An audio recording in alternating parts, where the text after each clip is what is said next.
Mic check 1 2. Oh man. Mic check 1 2.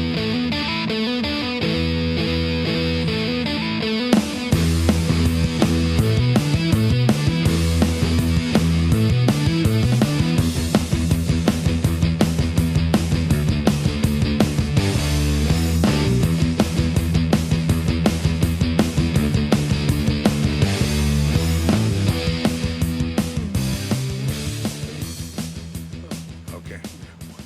All right, welcome back to Joe Average, where the subject matter that we do discuss is a little bit beyond average. We're everything occult here. That's what, again, what we talk about. And today, I am graced by the presence of my man, Curt. Had the pleasure of meeting him through a mutual friend, a brilliant young gentleman that really has a lot to say and says it in an amazing way. Curt, how you doing, man? How you doing, my man? I'm doing all right, man. What I wanted to have you down here for was to kind of, I guess, enlighten us on something that's been talked about in the media, and because we're in LA, we're going to hear a little bit more about it, and that's the Church of Scientology.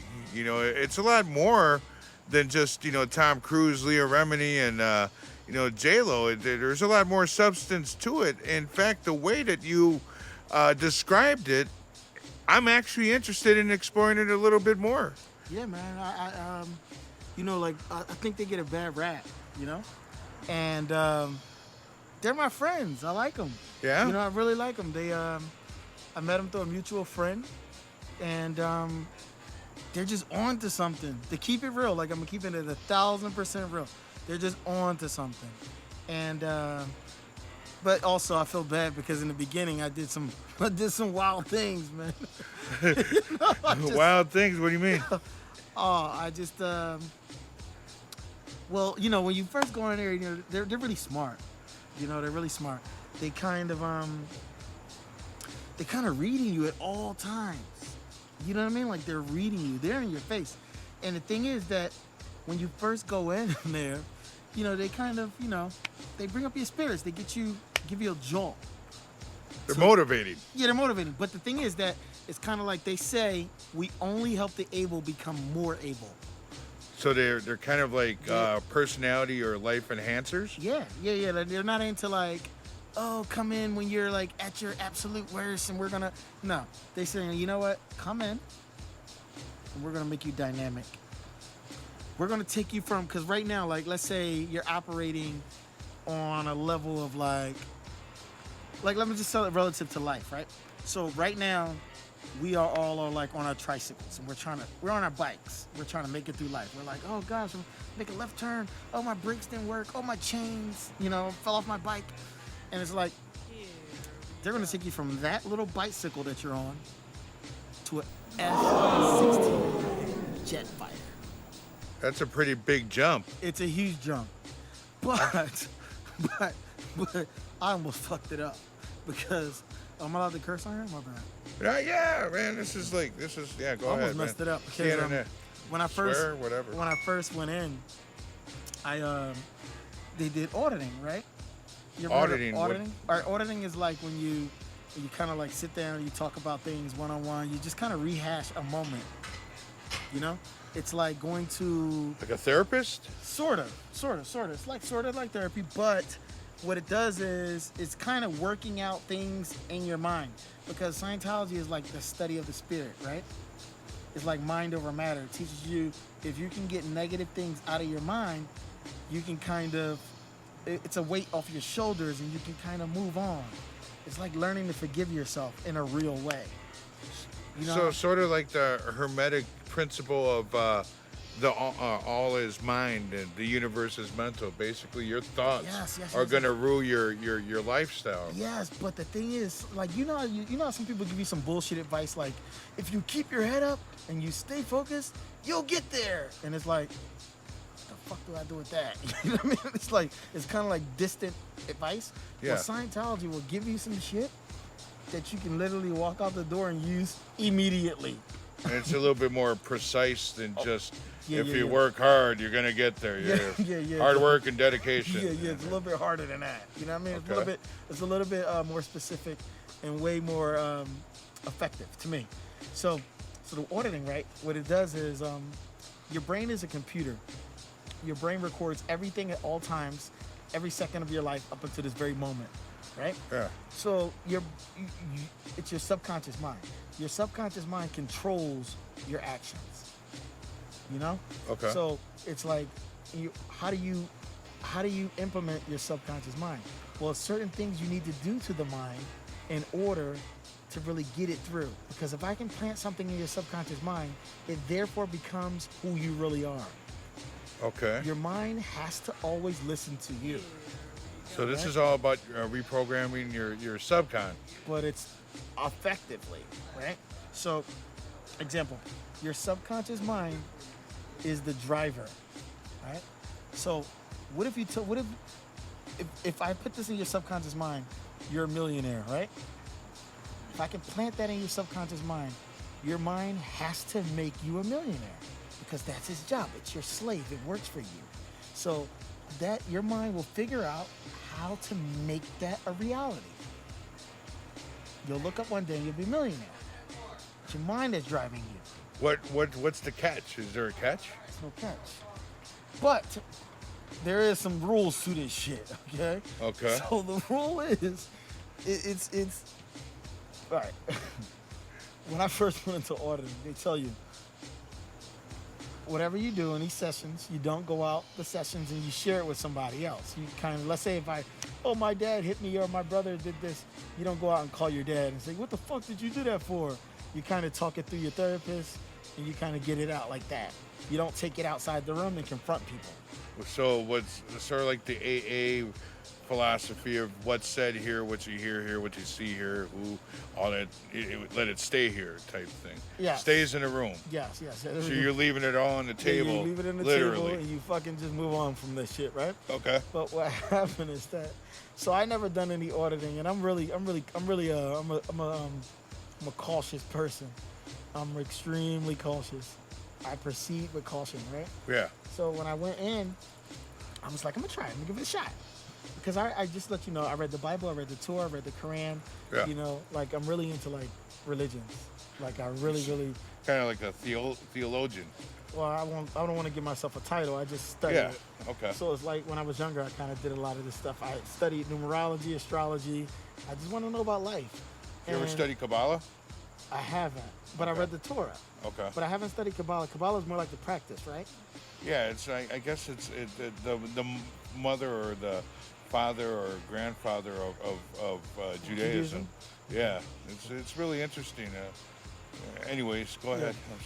So that's what drove me there in the first place. I was just interested in it, you know.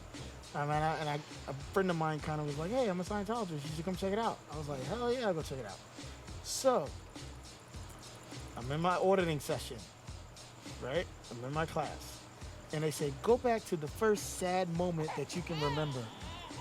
And I'm like, "First sad moment," and I'm like, And I tell them a moment, and they say, "Do you remember anything before that?" And I'm like, okay, I remember a moment. And they says, "Is that the first sad memory you can remember?" And I'm like, and I think a little further, and I'm like, I think I got it. So I had something happen to me. I got sent away to a school when I was younger. But I'm like, and I remember being sad. It was really sad, right? And I went back to that moment. And they said, "Tell us everything about that moment. What happened that day?" So I was running, it's called running over that moment, Okay. that sad moment, that experience. Because what it does is that sad experience has an emotional charge. But if you go over it enough, you can get rid of that emotional charge. You can kind of take the power from it and release it, right? So I was running over that moment. I was running over it, and it kept doing it over and over and over. Now this was a 3-hour session, right?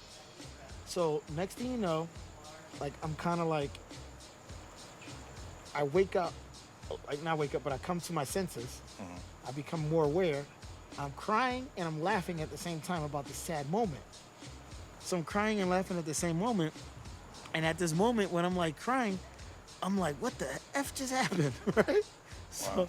So it was kind of deep. It was intense. I was kind of dizzy. I was kind of like I was just a little bit dazzled a little bit. So then I leave, and I live down the street from the Scientology place, right? I was a little bit dazzled after the session, Yeah.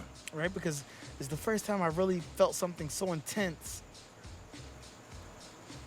but I didn't feel the weight from it. It's kind of like, imagine just being in a fucking fist fight, but you don't feel any pain, but you're angry. You know what I mean? You're just like, ah. You're like, Like what? the Hulk. Yeah. So, real quick, was this like a hypnosis type of situation? It could have been. It could have been, but I wasn't asleep. Yeah. It was just that I wasn't. Eyes open the entire time. Yeah. Okay. So, but the thing is that when you come to your, it is like a hypnosis thing, but it is that you're not hypnotized because they don't do any talking. Is that you, Tom? Yes.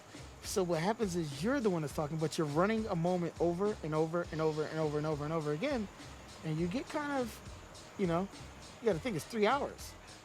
3 hours of telling the same story? Yeah. Over and over again? Of that moment. Of that moment? So you could take out the energy to charge from it. Oh, shit. Yeah. Yeah. Just that one moment where you felt sad. Yeah, it was that one moment. The first moment that I can remember, I'm sure it was. Yeah. But so what happened is that, and so I always tell people it's sort of like hypnosis in a sense, but they don't do any talking. When you're hypnotized, people hypnotize you and they can tell you things, which is influencing your subconscious mind and kind of like getting back there in your mind, and kind of you can get fucked up like that. Yeah. Right. And if somebody tells you something and then implants it in your subconscious mind. So what happens is this. I leave there, and remember they say you're not supposed to, what was the one rule? You're not supposed to speak on or like confront anybody, or what's basically said in that room stays in that room. That's what I did. You took it out the room. Immediately. Holy shit. Okay. So What'd you do?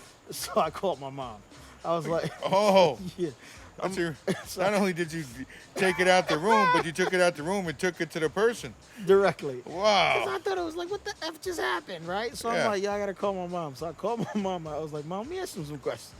She said, yes, baby. And I said, do you remember you sent me away to school? She's like, yeah. And I was like, did this happen?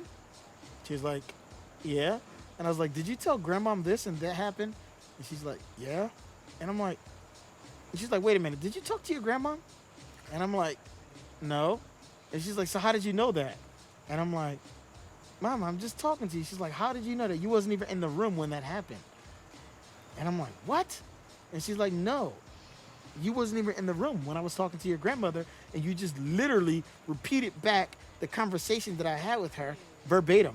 Holy fuck. So I know you spoke to her. And I didn't speak to my grandma. So what it let me know is that your subconscious mind, they're right, your subconscious mind is aware of everything. Even beyond your Way realm. Yes, but we don't know how to tap into it. We don't understand the power of the subconscious mind. It's infinite awareness. I don't want to say infinite. It's kind of like, yeah, I'm aware. It was aware of the shit that That's just some happened. omnipresent type shit. Yeah, right it was scary. It was so scary to the point. Godlike ability, I would dare say, I guess. So that's what when I figured, and remember, this is week 1. This is like day 4. And I'm like, holy crap, right? So I get to my house, and I can't find my keys. Remember, I walk because it's down the street from my house. Yeah. So I go upstairs to one of my best friend's house, and she's leaving out the house. And I'm like, Ashley, look, I need to kind of like just come in really quick. She's like, I'm leaving out. Just here's my keys, whatever.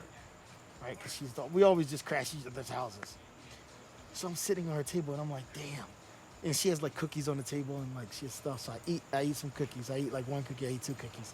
And I'm just like eating, and I'm just kind of like playing it over in my head, like what just happened? So you're kind of like just like I'm trying to review. thoughtless eating, just your mind's somewhere else, but you're just shoving cookies down your throat. Yes, and I'm like, you know what I mean? That had that kind of effect on you. Yeah, I'm just trying to. Shit. I'm trying to process. Yeah. I just had the most surreal thing that ever happened in my life,